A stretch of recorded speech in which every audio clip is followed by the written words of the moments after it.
Hi!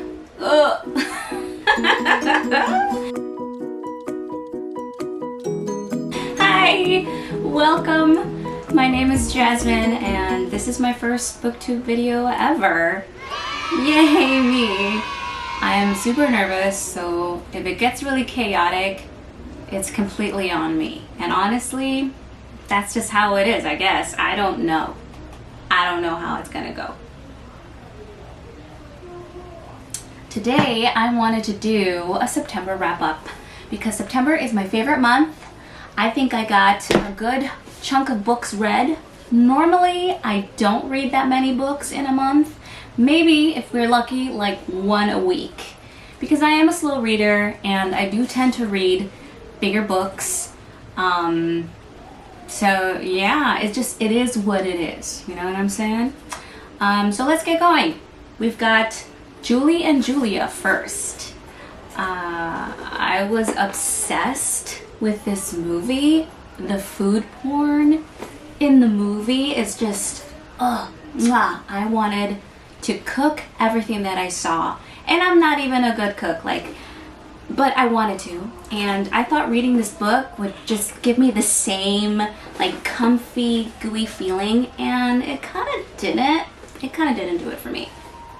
Julie and Julia by Julie Powell is kind of like a memoir of her experience with her challenge of cooking all these recipes from Julia Child's cookbook. It's about 365 recipes in a year that she wanted to cook.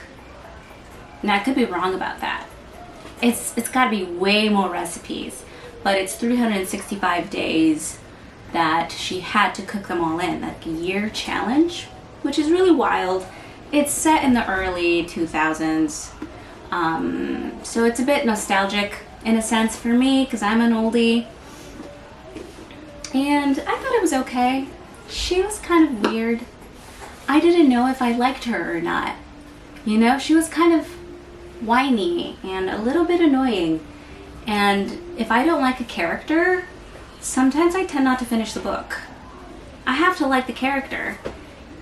But I wasn't sure about her. I kept flip-flopping. And it was entertaining though.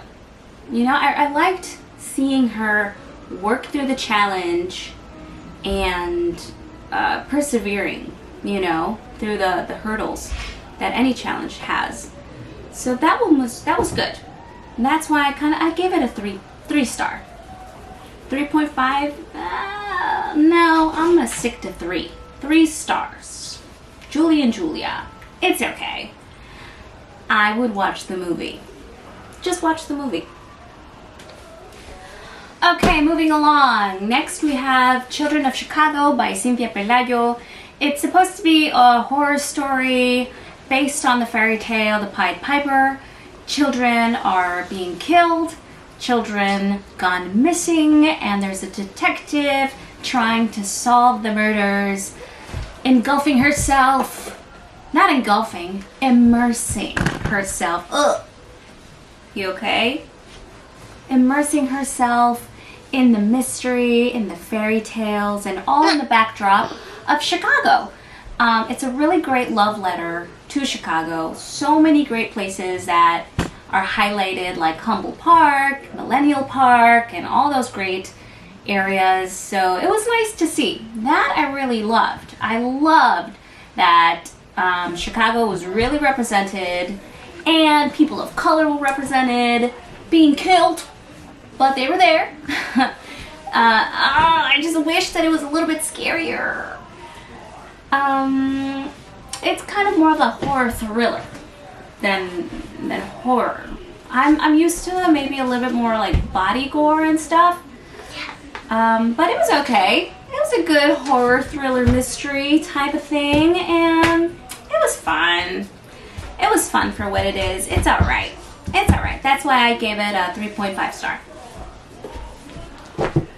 Okay, so after that, I wanted something a little bit lighter and fluffier, and I read this book. It's 7 Days in June by Thea Williams. Thea, oh my god! My Mexican is showing. Tia Williams. I am so sorry. Anyway, this is a nice and fluffy romance about second chance love. She met him when they were young, they were troubled, and then drama happened. They meet again when they're older. Are they gonna get together? Oh my God, the past. It was too much, so much drama. Will they get back together? Will they not? She's got a daughter. He's got alcoholism. And it was fun. It was a good read. It was funny. I love the representation for a Black author writing fantasy romance books, romantasy books. I'm hip. But yeah, it was fun. It was a good time. I also had to do this one in audiobook. And that was my first romance in audiobook, and it was interesting. I still don't know how I feel about female authors and male voices.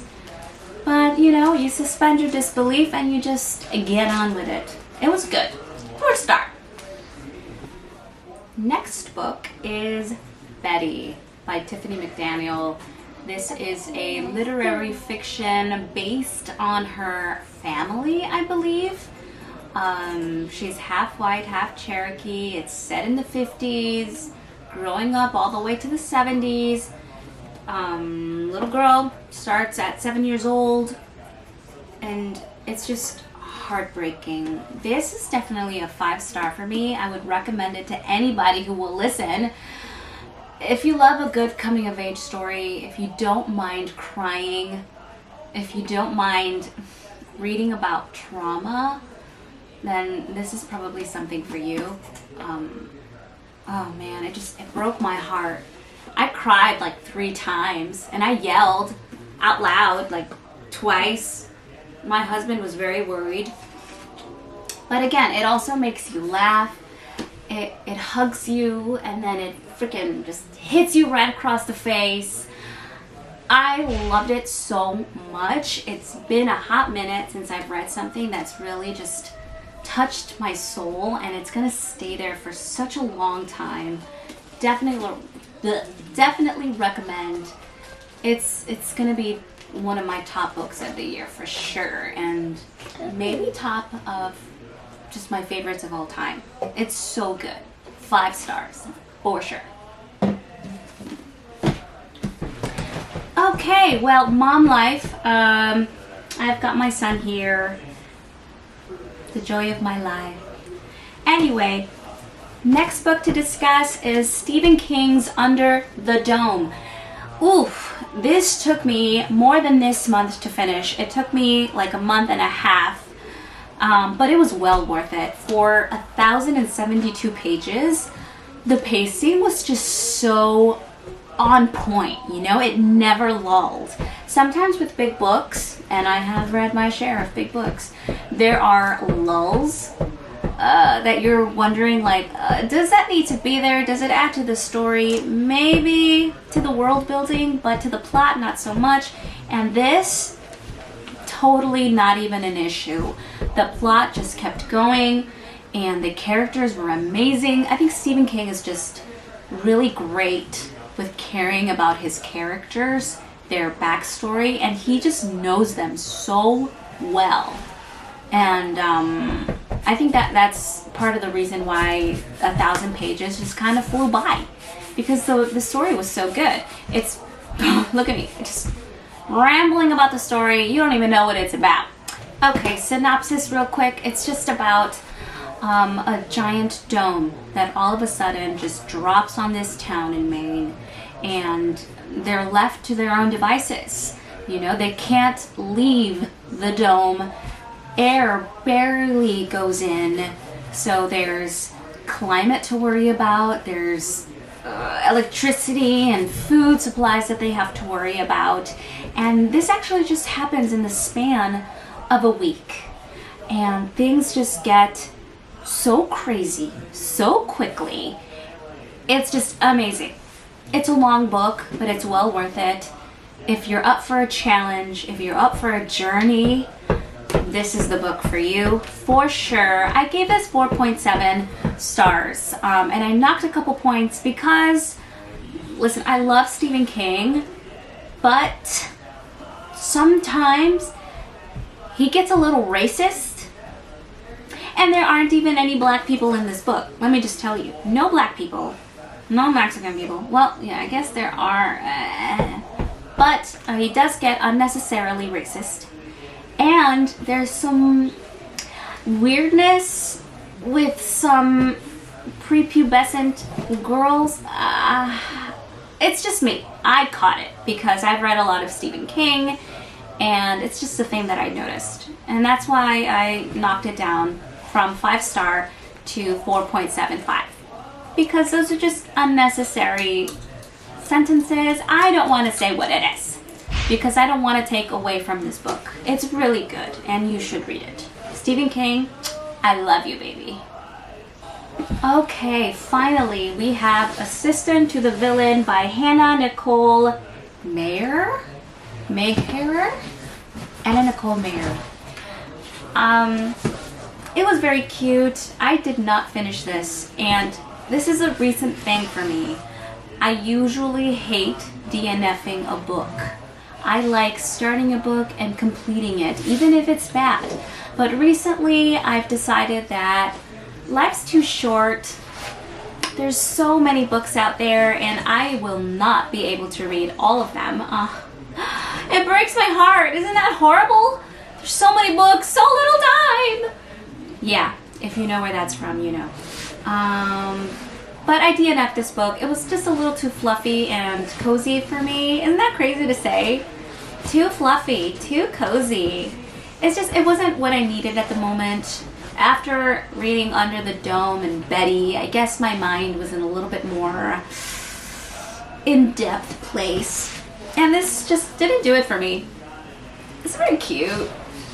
I like the characters, I guess, but it wasn't anything new. A very YA, very surface level. Maybe I'll go back to it when I feel like I need something light. Hi, baby. But not right now. And it's very short, too, you know. I could have finished this really quickly, but it wasn't doing it for me. It's just not what I needed. So I did not finish this. And, yeah, it is what it is. And that's it. And that's it. That's it. Thank you so much for joining me on my first video. It's very chaotic. There's so much background noise. My clips are a little different because I had to start and restart a lot of scenes in this video. It was wild. Yes? Thank you so much for joining me. It was a little crazy. It'll get better. It'll get better with time, I promise. I think. Right? We're gonna get better. Right? Mm-hmm. Yeah. Yes. Thanks for joining me.